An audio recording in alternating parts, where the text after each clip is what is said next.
গণ অধিকার পরিষদ কোনো রাজনৈতিক দলের সঙ্গে নির্বাচনী জোট বা আসন সমঝোতা করেনি মন্তব্য করেছেন দলটির সভাপতি নুরুল হক নূর। 9 অক্টোবর ফেসবুকে দেয়া এক পোস্টে নূর জানিয়েছেন, কোনো দলের সঙ্গে আসন সমঝোতা ছাড়াই 36 আসনে প্রার্থীর নাম ঘোষণা করেছে তার দল।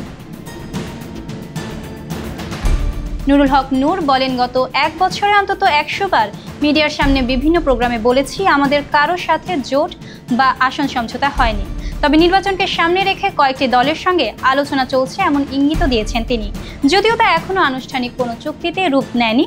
তিনি উল্লেখ করেন, নির্বাচন ঘনিয়ে আসার বর্তমানে নির্বাচনী জোট নিয়ে কয়েকটি দলের সাথে আলাপ আলোচনার পাশাপাশি তারা 300 আসনেই প্রার্থী দেওয়ার পরিকল্পনা নিয়ে কাজ করছেন। ইতিমধ্যেই আনুষ্ঠানিকভাবে 36টি আসনে প্রার্থী ঘোষণা করা হয়েছে এবং বাকি আসনগুলোতেও শিগগিরই প্রার্থী ঘোষণা করা হবে। সম্প্রতি বিভিন্ন মাধ্যমে খবর আসে, বিএনপির সঙ্গে পটুয়াখালী 3 আসনে নুরুল হক নূরের আসন সমঝোতা হয়েছে। গণ অধিকার পরিষদ, বিএনপি বা অন্য কোনো দলের সঙ্গে নির্বাচনী জোটে যাচ্ছে। এ বিষয়ে গণমাধ্যমে পাঠানো এক বিবৃতিতে দলটির নেতা আবু হানিফ জানিয়েছেন, পটুয়াখালী 3 আসনে নুরুল হক নূরের সঙ্গে সমঝোতা হয়েছে এমন খবর ভিত্তিহীন। তিনি বলেন, গণ অধিকার পরিষদ বিএনপির সঙ্গে যুগপৎ আন্দোলনে থাকলেও নির্বাচনী জোটের কোনো সমঝোতা হয়নি। তার বক্তব্য যাচাই না করেই অনেক গণমাধ্যম মন গড়া বা অনুমান নির্ভর সংবাদ প্রকাশ করছে।